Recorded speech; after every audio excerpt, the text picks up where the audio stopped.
I spent $10,000 to give my sister the wedding of her dreams.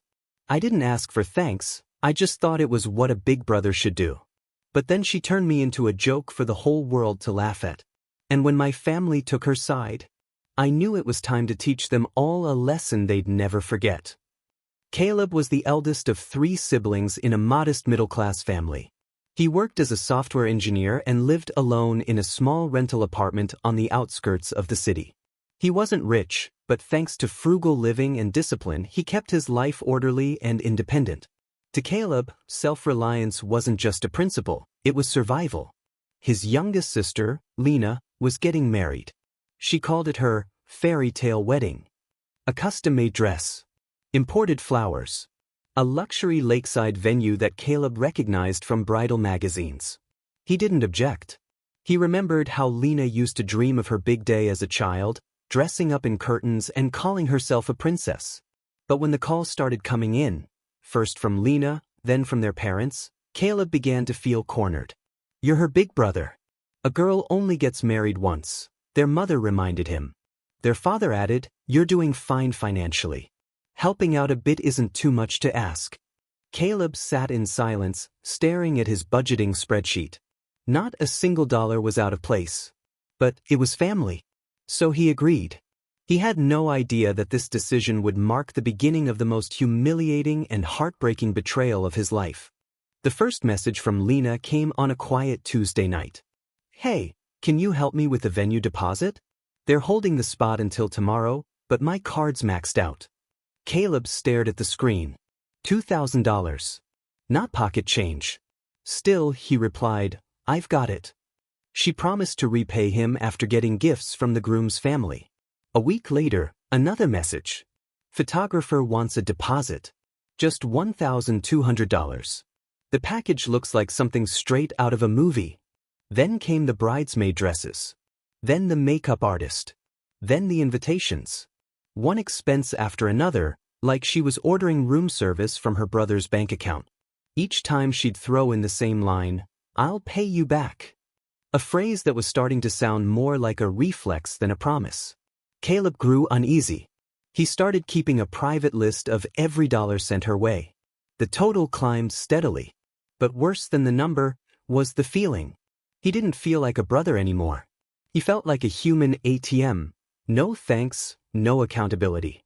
That night, he sat alone in his small apartment, staring at his drained bank balance. Another few $100s gone. "It's family," he whispered aloud. But why, then, did it feel so painfully lonely? It was a quiet Saturday morning. Caleb had just made himself a cup of black coffee and sat at his desk, ready to ease into the day. His phone buzzed. Absent-mindedly, he opened Instagram, expecting the usual updates. But the first post stopped him cold. Lena, standing in a field of flowers, glowing in the sunlight, wearing a breathtaking white wedding gown. Her hair curled perfectly, the fabric hugged her frame in all the right places. Caleb recognized it instantly, the $9,000 dress she swore she was just trying on. And then he saw the caption. "Thank you to the people who truly supported me and helped make this dream come true." No tag. No mention of Caleb. Not even a whisper of gratitude. His hand tightened around the phone. The coffee next to him sat untouched. A numbness crept through his chest, spreading like frost. He had paid for that dress. He had transferred money from his savings so his little sister could have her fairy tale. And in return, he wasn't even a footnote. In that moment, Caleb didn't feel angry. He felt erased. Like he was disappearing from his own family, one Venmo transaction at a time. The silence in the room deepened. The caption still burned in his mind. "Thank you to the people who truly supported me." Apparently, he wasn't one of them. Caleb thought the Instagram post was the lowest point. The silent dismissal. The erasure. But it got worse. A few days later, during his lunch break, a coworker walked over, hesitant. "Hey man, is this you on TikTok?" Caleb raised an eyebrow. "What?" The coworker handed over their phone. There he was, standing on the sidewalk, clutching Lena's wedding dress in a garment bag, visibly uncomfortable under the sun. Tired. Embarrassed. Sweating. Waiting. The video was shot from inside a car. Lena's giggle echoed from behind the camera. The caption read, "When your brother's the sponsor with hashtag thanks for the money." Over 200,000 likes. Thousands of comments. People laughing, sharing, mocking. Caleb froze. His chest tightened. Around the office, whispers grew. Colleagues stared. He wasn't just the quiet engineer anymore. He was the brother. The clown. A viral meme, made so by the very person he bent over backward to help. The shame didn't come from the video. It came from the truth it exposed. Lena didn't just use him. She ridiculed him. She turned his sacrifice into a cheap laugh. That evening, Caleb came home and didn't turn the lights on. He sat alone in the dark, for hours. The silence was louder than ever. This wasn't just disappointment anymore. Something inside him had cracked. And this time, it wouldn't be fixed. Caleb always thought betrayal came quietly, in being ignored, in silence. But this time, it came with a number, $1,300. It was just another morning. He opened his bank app, mindlessly scrolling. Then he froze. A transaction. A withdrawal. From an old secondary card, one he had set up years ago, just in case, for Lena. He called the bank. The user? Still listed under her name. His stomach dropped. He texted Lena. No anger. No accusation. Just 5 words. "Did you take $1,300 from me?" The reply came fast. Cold. "Oops. Must have been a mistake. You make good money anyway, right?" No apology. No denial. No shame. Caleb called his parents, voice trembling. "I don't feel okay. I feel betrayed." His mother sighed. "She's planning her wedding. Maybe she's stressed. Don't overreact." His father said nothing. And in that moment, Caleb stopped being a brother. Stopped being a son. He became a walking wallet. A silent funder. A background character in someone else's fairy tale. He sat there, staring at the screen, vision blurring, not from light, but from tears. It wasn't about the money. It was the realization. When love is replaced with entitlement, it dies. For the first time, Caleb understood what intentional betrayal felt like. And for the first time, he feared something he never thought he would. That family, the very place you expect safety, might be the one that breaks you the most. Caleb no longer cried. His tears had dried long ago. What remained was silence, the kind of silence born only when you finally stop expecting anything from anyone. He sat in his small apartment, fingers trembling slightly as he opened his laptop. One last time, he logged into every vendor portal. The caterer, the florist, the videographer, the band. Every contract. Every receipt. Every deposit, all in his name. It hit him again. He wasn't just the financier. He was the one holding the strings. No anger. No theatrics. No dramatic speeches. He simply started shutting things down. Within an hour, he had canceled everything. Each vendor received a short, calm message. "I, the account holder, confirm the immediate termination of this contract. Thank you." Then came the guest list, 146 email addresses Lena had proudly sent him weeks ago for the invites. He pasted them into the BCC line. Typed only one sentence. "Please do not attend the event. The wedding has been cancelled." No explanation. No context. No revenge. Just truth. He hit send and leaned back in his chair. What he felt wasn't vengeance. And it wasn't pain either. It was something softer. Something quieter. Relief. He hadn't destroyed a wedding. He had reclaimed something no one ever thought to offer him. A choice. The morning was bright. The sun filtered through the trees. It was the kind of day brides dream about. Warm, glowing, perfect. Lena stepped out of the car in her ivory wedding dress, clutching a vibrant bouquet. Her mother trailed behind, adjusting her veil. Her father checked his watch impatiently. But the moment they pushed open the grand doors to the reception hall, silence. No tables. No linens. No floral arrangements. Just a barren floor and a few scattered chairs, haphazardly stacked in a dusty corner. No music. No guests. No celebration. Just an empty shell. Lena froze. Her breath caught in her throat. Her heels clicked frantically across the tile as she rushed to the front desk. There must be a mistake. We booked this place for today. The venue manager, a kind-eyed woman in her 50s, glanced up with a gentle look of regret. I'm sorry. The account holder sent a cancellation request yesterday. It was confirmed and processed. Everything has been called off. Lena stared, stunned. Her mother covered her mouth. Her father's voice rose in a fury. Cancelled? Why the hell didn't anyone call us? No one answered. Lena stumbled back, fumbling for her phone. She dialed friend after friend, cousin after cousin. No response. Or worse, confusion. None of them were coming. They'd all received Caleb's message. They believed the wedding was off. Because it was. Her hands trembled. Her bouquet dropped to the floor. This wasn't her special day anymore. It was the day she realized the world had turned its back on her. The silence in the hall was suffocating, the kind that presses against your chest and dares you to breathe. Lena stood frozen. Her makeup smeared, bouquet forgotten at her feet. Her parents frantically made phone calls, but their voices were brittle, as if any moment now, they'd shatter with the truth. A deep rumble echoed outside the venue. Heads turned as a black delivery truck reversed to the main entrance. A team of movers rolled in a massive black box, draped in satin, almost touching the ceiling. Confusion filled the room. The venue manager rushed forward, shouting, "This wasn't scheduled."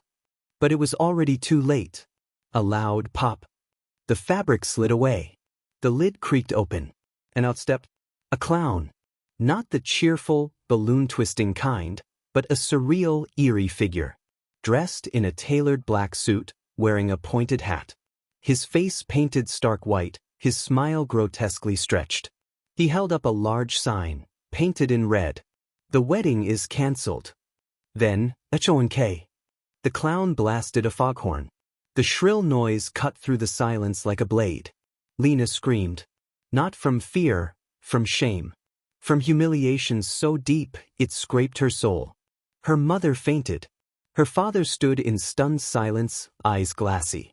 The clown danced around the room as recorded maniacal laughter poured from speakers hidden in the box, cold, looping, echoing. Not laughter of joy, but of mockery. Lena crumbled to her knees. No more tears. Just silence. Just the sound of something inside her breaking. The honking clown had gone silent. But the weight in the room was heavier than ever. Lena remained on the ground, clutching her head, her veil discarded, tears mixing with black streaks of ruined makeup. Then, a voice. Cold.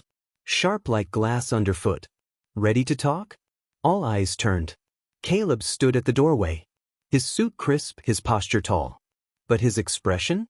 Stone. Unforgiving. Lena looked up. Her voice cracked with rage and despair. "You ruined my life." She screamed like the last gasp of a dream dying. Caleb didn't flinch. He didn't argue. He just said the words that had lived inside him for far too long. "No, Lena. You did that yourself. I just took the stage down." Silence. It echoed louder than any shout. Lena's lips trembled. But no more words came. Even their parents, once quick to scold him, quick to defend her, stood mute. The weight of truth was too heavy now. Caleb walked toward her, slowly. There was no hate in his eyes. Just clarity. As if, for the first time, he truly saw her. "I gave you more than money. I gave you trust, support. But you didn't want help. You wanted an audience. And I was foolish enough to think I was family." Turned. His footsteps echoed across the marble floor, leaving behind only one thing, the sound of finality. And Lena, alone, surrounded by wilted roses and the ashes of her fantasy. A week had passed since the empty wedding. Caleb returned home after a long night shift. The rain tapped lightly against the windows, casting streaks across the glass like quiet tears. The sky hung heavy and gray, just like his mood had been all week. On his kitchen table, a brown envelope lay neatly. It had been slipped under the door. No return address. Just 3 words in neat handwriting. "Caleb, from Mark." His heart skipped. Mark, Lena's fiancé. Or ex-fiancé. He opened the letter. Faint blue ink, shaky lines, raw honesty. I don't know how to start this, but thank you. Thank you for saving me. Lena wouldn't let me walk away. She had messages, photos, threats. She told me if I left her, she'd ruin me. I wanted to run. I didn't love her. But I was scared. Then you did what I couldn't. You tore the stage down. Because of you, I'm free. Caleb sat in silence, the paper trembling slightly in his hands. But his heart felt still. It wasn't just about him anymore. He wasn't the only one betrayed, manipulated, trapped in the illusion of family and loyalty. Mark had been caught too, by the same net of control, the same twisted sense of entitlement. Caleb looked toward the rain-speckled window. For the first time, the rain didn't feel cold. It felt like something was finally washing away. He wasn't the villain in this story. He was the survivor. 2 weeks after receiving Mark's letter, Caleb submitted his resignation. There was no farewell party. No lengthy explanation. Just a quiet sentence to his boss. I need to start over, somewhere my name means nothing. He left the city before sunrise, the roads still damp from the night's rain. He didn't bring much, just a few clothes, his worn toolbox, and a spirit bruised but finally craving healing. After a 3-hour drive through winding forest roads, he arrived in a small lakeside town. A place where the sky stretched wide and the lake whispered peace with every ripple. There, Caleb bought an old cabin, its roof sagging, paint peeling, floorboards cracked. To others, it was a ruin. To Caleb, it was redemption. A blank page. He took a job maintaining electrical systems at a nearby resort. It wasn't glamorous, but it was enough. Enough to live, enough to breathe. Each morning, he brewed coffee and watched the sunrise reflect on the lake. Each evening, he read books, repaired walls, replaced panels, sanded old windows, his own hands rebuilding a life from the dust. No one called asking for money. No one guilt-tripped him into sacrifice.